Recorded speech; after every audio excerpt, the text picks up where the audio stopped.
Have you ever heard about a tetrachord and how a tetrachord fits into music and major scales? Today, I'm going to teach you about both of those things. Hi, I'm Jenny from the Musical Homestead, and in today's lesson, we are going to be learning about tetrachords and how they relate to major scales. Today's lesson comes from the Theory Musica track here at the Homestead, and that's geared towards a 6th grade through adult learner. If you're in kindergarten through 5th grade, I have the elementary track, which is going to be perfect for you, and I'm going to link that in the description below.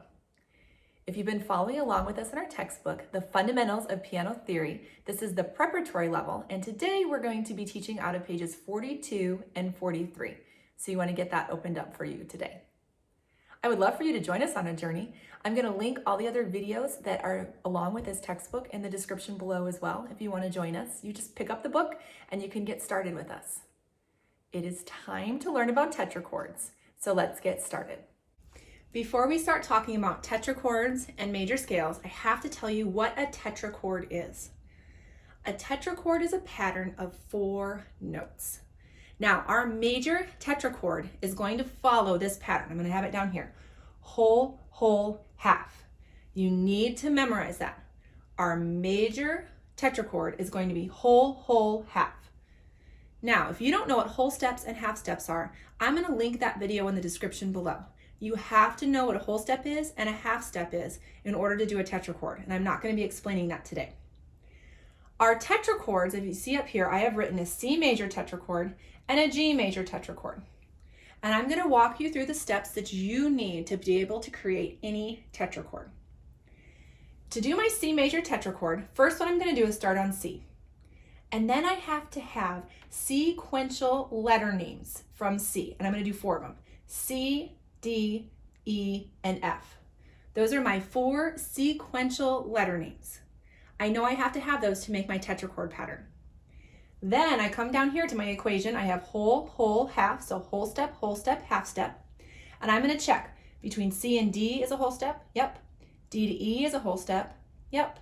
And E to F is a half step. This is my C major tetrachord. It's kind of like this little puzzle piece. You're going to see C major show up again in this lesson. They all work together and they all follow the same formula. And that's really the cool thing is once you know this formula, you're going to be fine and you're going to be able to create any major tetrachord. Our G major tetrachord is going to start on G. And the first thing I'm going to do is sequentially G, A, B, C. I have all of those note names written down. The next thing I'm going to do is I'm going to write down my formula, whole, whole, half. And then I'm going to make sure I have a whole step here. Yep. Whole step and half step. Awesome. I have my C major tetrachord and my G major tetrachord. Now you may notice I have them right next to each other. The reason is when I put them together, I form my C major scale. And let me tell you how I figure that out. A scale is when you start on one letter name, you go all the way up to the next letter name of that. So here I start on C, I go up to the next C, and then scales go up and come back down. Scales can ascend and descend. When I'm doing a scale, one of the rules is I have to have one of each letter sequentially. I have C, D, E, F, G, A, B, C. I have each of my musical alphabet going from C to C. I'm not having 2 E's or 2 F's or skipping a G. I have to have each letter name in my scale. My C major tetrachord is going to be what we call the tonic or first tetrachord in this scale. And my G major tetrachord is going to be the dominant tetrachord in this scale. So when I take these 2 pieces and I glue them together, I get my C major scale. There's one other thing you have to know is between the 2 tetrachords, and I put a hole down here, it has to be a whole step.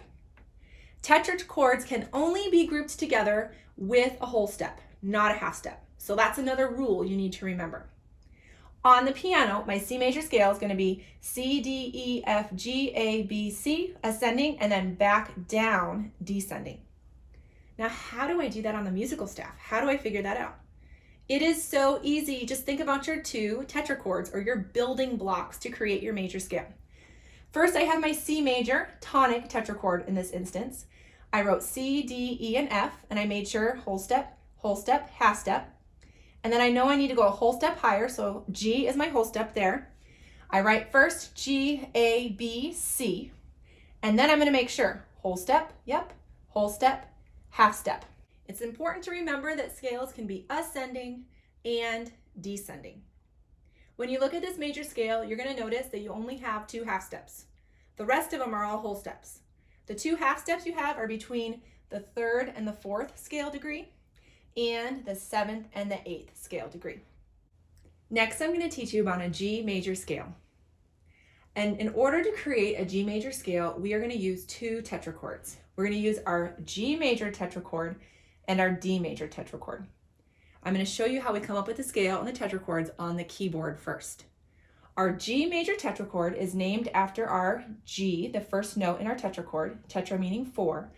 And so I'm going to go ahead and do sequential notes, G, A, B, C. And then I have written down our whole step, half step formula. Whole step, half step. When I look at that, G, A, B, C follows my formula perfectly. So I have my G major tetrachord. Now I'm going to teach you the D major tetrachord. When I write my sequential notes, I have D, E, F, and G. But if you notice I don't have an F, I have an F sharp up there. I'm going to explain why I have that in a second. D to E is a whole step. Now, E to F needs to be a whole step, but I know E to F is not a whole step. That's why I have to have an F sharp. E to F sharp becomes my whole step. F sharp to G then is my half step. My D major tetrachord is going to be D, E, F sharp, G because of my formula of whole, half. Now to create my G major scale, I know I have to start on G and go to the next G and then come back, and I have to have one of each note. G, A, B, C, D, E, F, and then G. My F sharp has to happen because I have my D major tetrachord in the second part for my dominant tetrachord. And to link my 2 tetrachords together, from C to D has to be a whole step. And let's double check that. C to D is a whole step. This is what my G major scale is going to look like on the keyboard. G, A, B, C, D, E, F sharp, G. Now when I come down here to my musical staff, I'm using the treble clef right now. First, what I always do is write out all my notes. So I have G, A, B, C, D, E, F, and G. Then I'm going to write out my 2 formulas for my tetrachords. Whole, half, whole, half. And then I want to remember when I link 2 major tetrachords, I have this whole step here. The last thing I do is I always make sure that I have my whole steps and my half steps in my notes. G to A is a whole step, A to B is a whole step, B to C is a half step, C to D, that's our whole step, D to E is a whole step, and then this is where I have to have an accidental because E to F is not a whole step. E to F sharp is my whole step, and then F sharp to G is my half step. This is what my G major scale is going to look like ascending. And then remember, descending, it would just be backwards. My half steps for all my major scales are always going to be between my 3rd and 4th scale degree and my 7th and 8th scale degree. This is our G major scale. The last scale I'm going to teach today is an F major scale. If you notice, an F major scale has 2 tetrachords. One of them is our F major tetrachord, which is new, and then we have our C major tetrachord, which we've already learned. All of these pieces work together to form scales. Have you noticed all of our major scales only have 2 tetrachords? Every major scale is going to have a combination of 2 tetrachords, a tonic and a dominant. Let's look at our tonic, our F major tetrachord. I'm going to do sequential letters, F, G, A, and B. Oh, but I have a B flat. Let's explain why. Here's my formula down here. F to G is my whole step. G to A is my whole step. A to B, well, it has to be a half step. A to B would be a whole step. A to B flat becomes my half step. This is my F major tetrachord. Now my C major, we already know. C, D, E, F, whole, half, and we're not going to look at that again because we already know that one. For my F major scale, I'm going to start on F, and remember I have to go up to the next F using every letter in between. F, G, A, B flat, C, D, E, and F. The last thing I have to check is when I join 2 tetrachords together, I have to join them together using a whole step. B flat to C, is that a whole step? Yep, it is. So B flat to C is a whole step, and this is what my F major scale is going to look like on the keyboard. When we come down to our treble clef, the first thing I'm going to do for my scales, I'm going to write every single note from F to F. F, G, A, B, C, D, E, F. I do that before I write in any of my accidentals.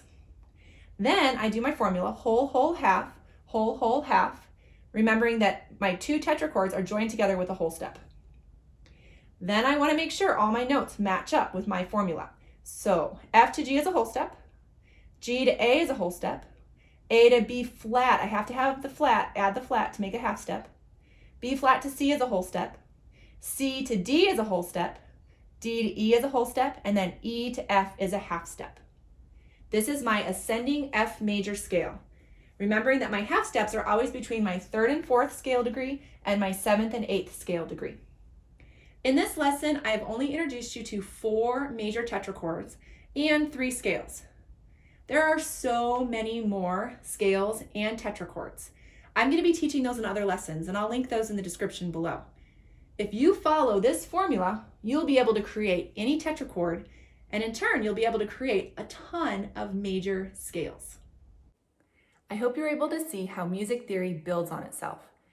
Whole steps and half steps created our tetrachords today. Our tetrachords created our major scales. We wouldn't be able to get to a major scale unless we understood those first 2 steps. It really does build on itself, and the more you understand music theory, the more you're going to be able to understand the music you're playing and become a better performer. It's also going to help you unlock this musical language so you will be able to communicate with other musicians. Music theory really is the key to becoming the best musician that you can be. If you've been following along with us in our textbook, today you need to do pages 42 and 43. Before you go, do me a favor and give this video a thumbs up. Click the subscribe button and then turn the bell on so you don't miss any of the other games and theory instruction that is coming your way. And remember, before you go, have fun learning music.